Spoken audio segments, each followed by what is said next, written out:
Hey, we're taking a break from our series on Numbers, and I'm going to be doing kind of a standalone on which Bible translation should I use. Now, before I start off on this, I know everybody's got an opinion, everybody's got a way, favorite Bible or translation that they use.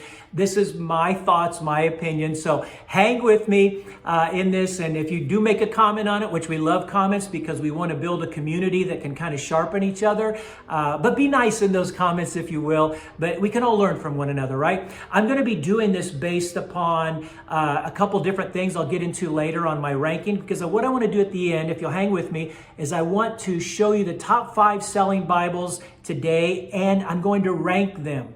And I'll give you the parameters about that. Now, not all translations do the same thing, right? Understanding the philosophy or the approach behind each translation really helps you know what you're getting. So that's really the aim of what I want to try to accomplish today. Let me give you 3 thoughts.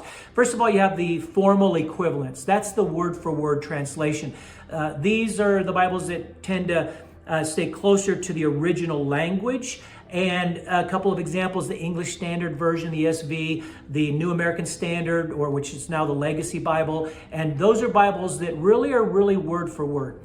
The Strength's precision for study, because you get in the word, right? The trade-off, if you will, is they're less conversational. Then you have the dynamic or the functional equivalent, which is kind of the thought for thought. It's not the word for word, it's kind of the idea, the thought. The strength of this is clarity and flow. The trade-off is they're slightly more interpretive. They kind of interpret the text for you a little bit more. Some of the versions would be the New International Version, the New Century Bible, Christian Standard Bible, those kinds of things. Then you have the paraphrase Bible, which restates the idea in contemporary language, which is even a lot less formal than what we talked about in the thought for thought. And the strength is real easy to read. When I first became a Christian, right out of the gate there in high school, that's where I started, was the Living Bible. It was real easy to read. I could understand it. And so the trade-off, though, it's not ideal for studying the Bible, for really getting,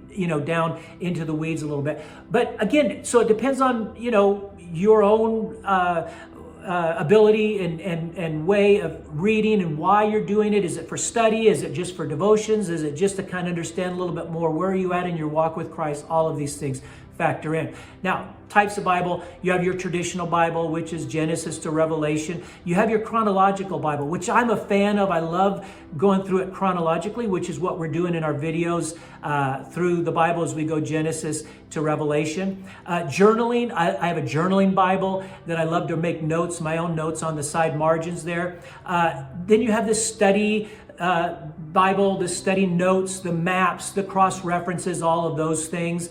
You have online Bibles. The YouVersion is a great Bible app. If you don't have it, you should consider it. It has several translations that are available to you. You can take notes. It has plans, devotional plans you can engage in. BibleGateway.com, online, free, right there. Again, you can check out different versions, the same passage, and read it in different versions. You can use it if you're putting together a Sunday school lesson or a small group or something like that, just a copy and paste kind of an idea. Logos software, I use that. There's a cost to it, but it's got lots and lots of notes and videos and maps and charts and things you can use if you're one of those, like a pastor or somebody like that, that is wanting to really get in and get some context and depth to it as well. Some things to consider. Your goal, right? Is this for devotional reading? Is it for deep study? Is it to teach something? What are you after? Because that's going to shape your choice as much as anything. And then you got to ask yourself the question: is it trusted theologically? Right? Are there gaps in it? Are there things that you're just not sure about? Does it line up with my own doctrinal beliefs? Does it come slanted from a certain angle that I'm not sure that's what I believe, right? Does it engage my heart as well as my mind? And that's the one I would really focus on. Is it not just something up here in my head that I can gain more knowledge, but is it something that's really challenging my heart as well? Because at the end of the day, what really matters more than anything else is, are you going to use it? So if you can have all the translations laid out on your table, but if you're not going to use it, it doesn't matter, right? So that's most important.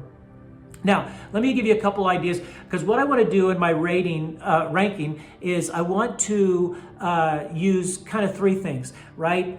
Readability, reliability, and accuracy. Now, let me go through what reliability means and how I'm using it.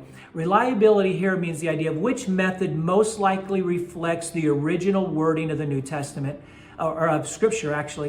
Which method best explains how manuscripts differ, the differences have developed, right? And then which approach uses the strongest historical evidence. So you have two different thoughts on that. Hang with me.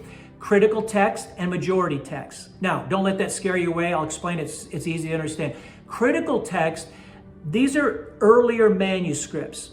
So what I mean by that is these are manuscripts that were found and discovered that were written about 100 to 300 AD. Okay, these are, there's not very many of them because it's been a couple thousand years, but they're there. There's just a smaller number, but then you have the majority texts, which were primarily written around and discovered that they were written around 900 to 1500 AD. So the idea being there's a lot of them, but they're newer, and there's a few of these, but they're older.